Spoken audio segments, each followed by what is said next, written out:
আমার থেকে একটা বিবাহিত মেয়ে 1 বছর স্মার্ট ভ্যালু করছে জাস্ট লাস্ট ইয়ারে বলে দেখি 3টা আইডি নিয়ে কামালে 40,000 টাকা পার মাস, বছরে 4 লাখ টাকা। ফার্স্ট বছর থেকে 4 লাখ টাকা বলে ফার্স্ট ইয়ার। কারণ প্রথম বছর এমন কাজ করছে যে কাজ আচ্ছা মানুষ করে।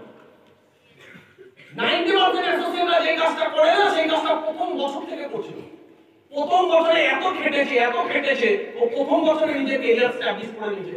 এই মেয়েটাকে 5 বছর পরে মার্বেল কোটিপতি হতে কেউ আটকাতে পারবে না, বিকজ নেটওয়ার্কে পাওয়া।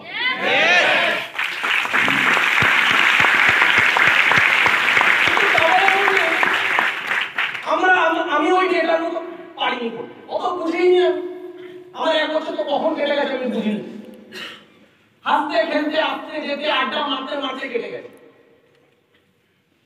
কিন্তু মেয়েটা যেটা প্রথম বছরে করেছে, কেউ যদি চায়, কারণ অনেক সময় সিরিয়াসনেস আসতে টাইম লাগে, কিন্তু কেউ যদি চায় কাজটা কম করে 2 বছর লাগিয়ে দেয়, কেউ খুব বেশি হলে 3 বছর লাগায়। আমি আজ পর্যন্ত দেখিনি 3 বছরের বেশি কেউ লাগে।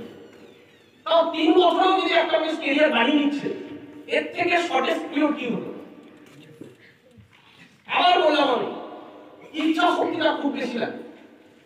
আমি এই যে 5 বার জিমে ভর্তি হয়েছি, 4 বার কুইট করেছি। কখনো 3 মাসে করেছি, কখনো 4 মাসে করেছি, কখনো 6 মাসে করেছি। এবং মোদ্দা ব্যাপার, আমি যখন 6 মাসে করেছি তখন 6 মাসে আমি 20 দিনও যাইনি। 6 মাসে কদিন হয়? 180 দিন, আমি 18 দিন 20 দিনও যাইনি। এটা ছিল আমার ভালোবাসা জিমের প্রতি। আমার ভালো লাগতো না, কারণ আমি যাদের সাথে ভর্তি হয়েছিলাম তারা মোটামুটি পারতো, আমি পারতাম না। আর আমাকে কেউ ধ্যানও দিত না, পারতাম না কেউ ধ্যানও দিত না। কারণ জিম ট্রেনারও তো একটা টার্গেট থাকে যে কাকে এক্সাম্পল বানিয়ে দেখাবো। দেখছি এই মাঝে ম্যাটেরিয়ালই নেই, তাহলে ওই 4-5 জনের মধ্যে যার ম্যাটেরিয়াল আছে তাকে এক্সাম্পল বানালে বেটার। এর পিছনে ম্যাটেরিয়ালই নেই, আমাকে কেউ ধ্যানও দিত না, আমি পারতাম না। আমার বিরক্ত লাগতো, আর যে কাজটা তুমি পারবে না সেই কাজটা তোমার করতে ইচ্ছা করবে না। কোনো এমন জিনিস আছে যেটা তোমাকে টানবে। আমার ডিসবিলিটি ছিল, আমি কখনো দেখতেই পাচ্ছি না আমার 6 প্যাক আছে, আমি ভিজুয়ালাইজ করতে পারছি আমার 6 প্যাক আছে। আমার বডি আমি ভিজুয়ালাইজ, আমি স্মার্ট ওয়াচে খুব সুন্দরভাবে ক্রাউড ভিজুয়ালাইজ করে নিয়েছিলাম। নেতাজি ইন্ডোর স্টেডিয়ামে আমি একদিন ট্রেনিং করব, সেটা ভিজুয়ালাইজ করে নিয়েছিলাম। বাট 6 প্যাক হবে এটা আমি ভিজুয়ালাইজ করতে পারছি না। তো আবার চলো একবার ছেড়ে দিয়েছি, চলো আবার কিছু মাস পরে আবার আবার তাই, আবার কিছু মাস আবার তাই, আবার কিছু আবার তাই। আমি দেখলাম আমার দ্বারা ভাই হবে না,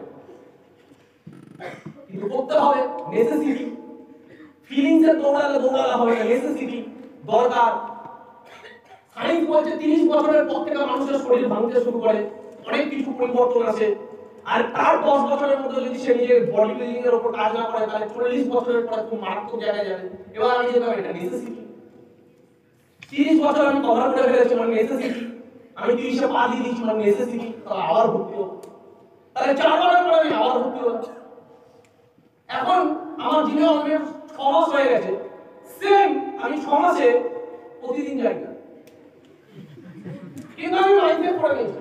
4 বার ফেল করার পরে আমি মাইন্ডসেট করে নিয়েছি, এইবার আমি আর 6 প্যাক বানাতে যাব না, এইবার আমি আর বডি বানাতে যাব না। এইবার আমার কাজ হবে সারাদিনে যা করে 1 ঘন্টা বার করে জিমে গিয়ে বসে থাকবো। আমি শুধু টিকে থাকবো, মার্বেলতে যা করেছিলাম জিমে শুধু তাই করবো। তা মাইন্ডসেট করে এ কোনদিন ভালো লাগবে না, আমি যাবো না, গিয়ে পড়বো না, গিয়ে চুপচাপ করবো না, বাস। কিন্তু টিকে থাকবো, সুইচ করবো না। यस বোঝা ভালো, হ্যাঁ কি না? यस এবার অ্যাসোসিয়েটরা আছে, এরা পিছন ছাড়ে না।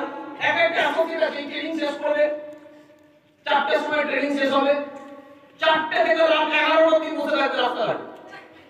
দাদা ডাকবে ভাই, দিয়ে বলবো দাদা আসবো, দাদা আসবো।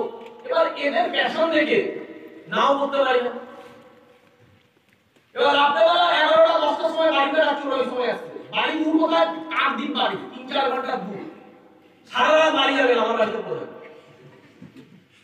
7 জন 8 জন 10 জন আমার বাড়িতে পড়ে যাবে। আমি রাত্রেবেলায় খাওয়া দাওয়া খাই 4টার সময়, ঘুমাতে যাই 6টার সময়, আমার ট্রেনিং হয়ে চলে আসতে হয় ঘুম থেকে উঠে। সারাদিনে ঘুম নেই, তারপরে বিকালবেলা এখান থেকে যাবো, তারপরে গিয়ে জিম করতে না পিছন ফাটে। তার মতো কাজ আমার ভালো লাগে না জিম, কিন্তু করতে হবে, শিখতে হবে। প্রথম গেছি তাহলে এবার কিছু না শিখতে হবে। এবার গেলাম একটা কোচকে বললাম, জিম ট্রেনার কোচ, আমি বললাম স্যার উনি আমার থেকে বয়সে ছোট, তাও স্যার বলতে হয় বিকজ উনি আমার থেকে এক্সপার্ট।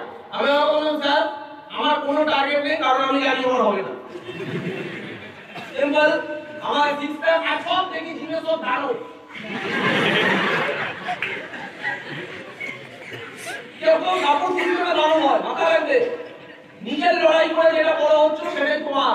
সাপোর্ট সিস্টেম যেটা ইনজেকশন নেয়, স্টেরয়েড নেয়, তো আমার বয়সী কোনো না কোনো ছেলে এই বাইছে, ওদেরকে দেখে আরো মোটিভেশন ডাউন হয়ে যায়। কিন্তু আমি বুঝে নিয়েছি এদের মতো আমি হতে পারবো না, হবো না, চেষ্টাও নেই। আমি গেছি প্রথম টাইম, কারণ আমার আমাদের শরীর সুস্থ রাখতে হবে, তাই কন্টিনিউ করতে হবে। এক, দ্বিতীয় কারণ কি, ভুঁড়িটা বেরিয়ে আসছিল, এটাকে ঢুকিয়ে নিতে হবে, বাস, আর কিছু চাই না। এর জন্য আমার ভালো লাগলে করবো, না লাগলে করবো না, আবার ঠিকই থাকবো, ঠিকই থাকলে কোনো না কোনো দিন কিছু না কিছু তো হতেই থাকবে। ভালো অভ্যাস কোনোদিন খারাপ জায়গায় নিয়ে যায় না, ভালো অভ্যাস মানুষকে ভালো জায়গায় নিয়ে। এবার জিমে ভর্তি হওয়া শুরু করলাম, কোচ এবার শুরু করালো, করলাম, সেম ব্যাপার, ভালো লাগছে না, পারছি না। বলেছে 5 কেজি তোলো, 5 কেজি উঠিয়েছি, মেয়েরা বেশি তুলছে ওর থেকে, আমি 5 কেজি তুলছি। বলছে 15 বার, আমি 7, 8 বার, 10 বারের পর আমার হাত আর উঠছে না। কিন্তু জিমের ট্রেনারের একটা বাড়াবাড়ি ব্যাপার আছে, উনি কথা বলছে বাহ ওয়ান্ডারফুল ওয়ান্ডারফুল, আমরা আপনাদের সত্যি ওয়ান্ডারফুল। আমার ব্রেন ধরে আমি পারি না, এ বলছে আমি পারি। তারপরে আমার উনি পড়াচ্ছে, পড়াতে পড়াতে পড়াতে পড়াতে 3 দিন গেলাম, প্রথম সপ্তাহে 7 দিনের মধ্যে প্রথম সপ্তাহে 4 দিন গেলাম হাইয়েস্ট, তারপরে সপ্তাহে 2 দিন, তারপরে সপ্তাহে 1 দিনও যাইনি, গল্প হওয়া শুরু হয়ে গেছে। এবার উনি আমাকে বললো যে आपको फिर एक काम करना है, আমাকে বললো তোমাকে একটা কাজ করতে হবে। কি কাজ? বলে তুমি আমি যেটা বলবো তুমি শুধু করার চেষ্টা করো, না বলে অসুবিধা নেই, শুধু চেষ্টা করো, পারবে না? বলে আর একটু চেষ্টা করলে সপ্তাহে 7 দিন না পারো, সরি 6 দিন না পারো, 4 দিন কম করে আসবে, এটা পারবে? হ্যাঁ হ্যাঁ ঠিক আছে চেষ্টা করবো। পারিনি, এখনো পারিনি, 6 মাস হয়ে গেছে, এখন সপ্তাহে 4 দিন যেতে পারি। কথা বলে যাচ্ছে কিন্তু 6 মাস যেহেতু দিয়েছেন, স্মার্ট যদি লিখে বলছি 6 মাস যেহেতু আমি দিয়েছি, আমার প্রথম থেকে আমি যখন জিমে যাই, আমি আর আমার বাইক যাই, আমি যখন জিমে যাই এইভাবে যাই, রিস্কায় বসে বসে এইভাবে যাই, ওরা ছেলে আমার টিউশনিতে নিয়ে যাচ্ছে বাচ্চা। ছোটবেলায় যখন বিকেল 4টার সময় খেলাবাদ দিয়ে টিউশনি যেতে হতো, যেমন ভাবে যেতাম ওরকম ভাবে যাই, ঘুমাতে ঘুমাতে। জিম করে আসার সময় এইভাবে আসে, কোনো উত্তেজনা নেই। 3 মাস 4 মাস পরে স্যার বলছে স্যার আপনার ট্রাইসেপ বয়, আর ওই হচ্ছে হ্যাঁ কিন্তু চেঞ্জেস এসেছে, চেঞ্জেস এসেছে, যেহেতু 6 মাস দিয়েছি চেঞ্জেস এসেছে, স্ট্রেংথ এসেছে, স্ট্রেংথ। এখন যখন বলে এটা মারতে 15 বার মারতে ইজিলি মারি, এখন প্রবলেম হয় না। এখন যখন বলে এটা করতে বুকটার মারতে, যখন আমি প্রথম জিমে ভর্তি হয়েছিলাম, এখানে অনেকে আছে, আমি যদি এখানে বলি 10টা বুকটার মারতে ফেলে এইভাবে কাঁপতে সত্যি। কিন্তু এই যখন 6 মাস প্র্যাকটিস করবে, প্রতিভাবেও করবে, ওইভাবেই করবে, এইভাবে যেমন বোতল ছড়ার এক্সাম্পল দিয়েছিল, সেম যে কোনো জিনিস বারবার করলে বারবার করলে বারবার করলে, খারাপ করলে ভুল করলে বারবার করলে বারবার করলে মানুষ এক্সপার্ট হবে।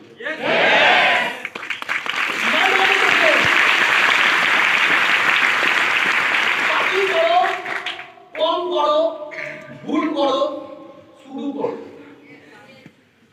ঠিক 6 মাস পরে তুমি দেখবে তুমি কি হয়ে গেছে। 6 মাস পরে দেখবে তুমি এক একজনের রেকর্ড ভেঙে দিচ্ছ, 1 বছর পরে দেখবে তুমি মাস্টার হয়ে গেছো, 2 বছর পরে দেখবে তুমি ফার্স্ট ইয়ার থেকে সেকেন্ড ইয়ারে ধামাকা কাজ করেছো, 3 নম্বর বছরে দেখবে তুমি super smart minimum super smart silver achiever হয়ে গেছো, 4 নম্বর বছরে দেখবে তুমি স্টেজে চলে এসেছো, 5 নম্বর থেকে 6 নম্বর বছরে তুমি মিনিমাম একটা 4 চাকা কিনে নিয়েছো, আর 10 নম্বর বছরে তুমি স্মার্ট ভ্যালু থেকে নিজে লাগবে।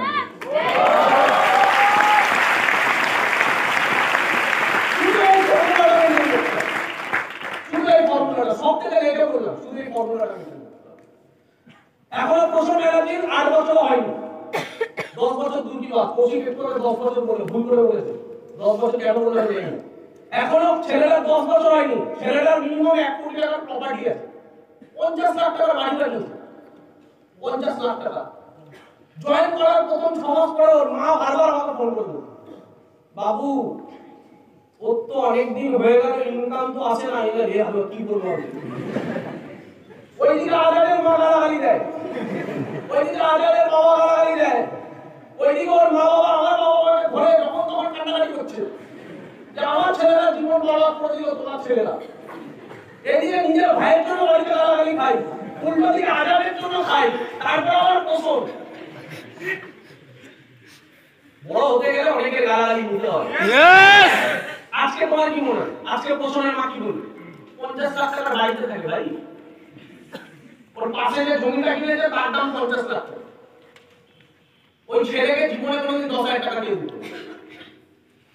এই প্রসন্ন ব্যানার্জিকে আমরা ড্রেস কোড পরতে শিখি, এই প্রসন্ন ব্যানার্জিকে কথা বলতে শিখিয়েছে স্মার্ট ভ্যালি। প্রসন্ন ব্যানার্জিকে আজকে লাখ লাখ মানুষ ছেলে ইন্টার ইন্ডিয়াতে আজকে যদি প্রসন্ন ব্যানার্জি বাড়িতে আমি যাওয়া হয়নি কোনোদিন, যদি কোনোদিন যাই একটুখানি শিওর, যার মা একটা সময় ফোন করে করে মাঝে মাঝে ফোন কাটতো, আজকে তার মা বাবা কতটা রেসপেক্ট করতে পারে।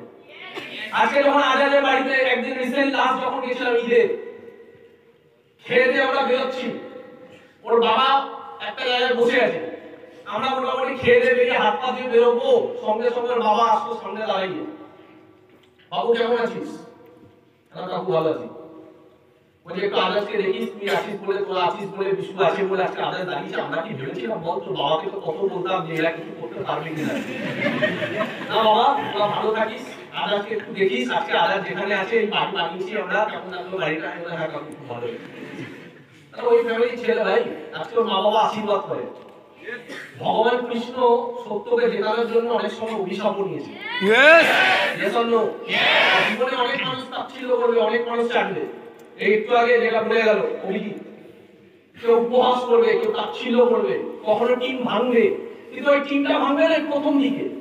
টিম ভাঙা মানে দুজনের টিম হয়ে মরে গেছে, আবার দুজনের টিম হয়ে একজন বেঁচে, আবার চারজনের টিম হচ্ছে 3 জন পড়ে গেছে, এই চলবে। কিন্তু যেদিনটা সুপার স্মার্ট হয়ে যাবে সেদিন তার প্রবলেম হবে। তাই স্মার্টনেসে একটা পিন পাওয়া কঠিন, একটা পিন পাওয়া।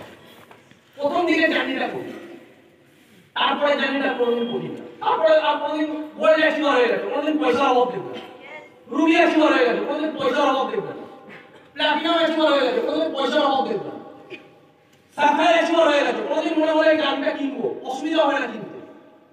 কিন্তু স্মার্ট হলে তো প্রথম দিকে একটা চেক ইস্যু করতে প্রবলেম হবে, কারণ এই সময় তুমি একা খাচ্ছো। আর যখন তুমি প্ল্যাটিনাম, পার্ল, রুবি, সাফায়ার, এই কৌশিক কিছুদিন পরে থার গাড়ি লঞ্চ করছে।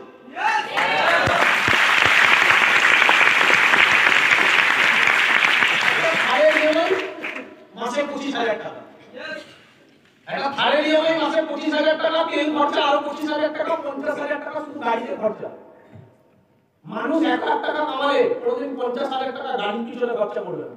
কম করে দাঁড়িয়ে 3 লাখ 4 লাখ টাকা ইনকাম করার পরে এরকম একটা গাড়ি কেনার ক্ষমতা দেখাতে পারে মানুষ। আজকে স্মার্ট ভ্যালির ক্ষমতা দিয়ে দিচ্ছে কৌশিক ঘোষের মধ্যে।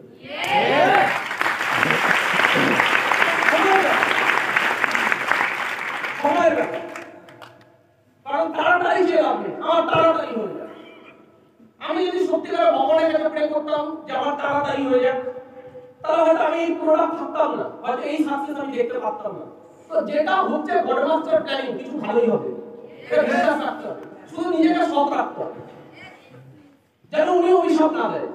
উনি যা করবে ভালো করবে। কেউ না কেউ আছে তোমার আর আমার উপরে, কেউ না কেউ পাওয়ারফুল আছে। তোমার নিঃশ্বাসও তুমি চালাও না, আমার নিঃশ্বাসও আমি চালাই। কিছু তো আছে যেটা তোমার আমার থেকে বেশি পাওয়ারফুল, যাকে পুরো দুনিয়া মানে। তো তাকে বিশ্বাস করতে হবে, ভালো কাজ করতে গেলে ভালো মতো করতে হবে, আর বিশ্বাস করে করতে হবে। অনেক বিশ্বাস নেই, কম বিশ্বাস আছে, তাহলে একটু বুদ্ধিমান হতে হয়, তাহলে একটু বুদ্ধিমান হতে হয়। সময় সময় বিশ্বাস আছে, সময় সময় আছে। 3 মাসের অ্যাসোসিয়েটের ওই বিশ্বাস থাকতে পারে না যে 3 বছর দেওয়ার পরে যে বিশ্বাস তৈরি হতে পারে। তো সময় সময় আছে, কিন্তু যখন তোমার কাছে বিশ্বাস কম, তখন একটুখানি বুদ্ধি থাকা উচিত যে অ্যাটলিস্ট সিস্টেমে এত বড় সিস্টেম এই অপশন তো বারবার পাওয়া যায় না, সব সময় পাওয়া যাবে না। সেই তো 15,000 টাকার চাকরি, সেই তো টাইম। তাহলে মিনিমাম একটা টাইম দিয়ে দেখি, মিনিমাম 3 বছর দিয়ে দেখি। যদি মনে হয় না 3 বছর আমি যদি অন্য কোথাও দিতাম তাহলে বিরাট কিছু করে নিতে পারতাম, তাহলে আমি তোমার ওখানে দেওয়া উচিত, তাহলে তুমি ফার্স্ট টাইম করো। আর যদি তুমি মনে হয় না স্মার্টওয়্যার আসার আগে এখন অবশ্যই চলে গেছে, স্মার্টওয়্যার না পেলেও হয়তো অবশ্যই চলে যেত, তার থেকে বলে 3 বছর খারাপ হোক, স্মার্টওয়্যার দিয়ে দিই, অসুবিধা কি আছে? তাহলে একবার বিজনেসটা পার করে যেতে পারছো, তাহলে একবার বিজনেসটা হয়ে যেতে পারছো। তো পারো বিজনেসটা ওইভাবে করতে?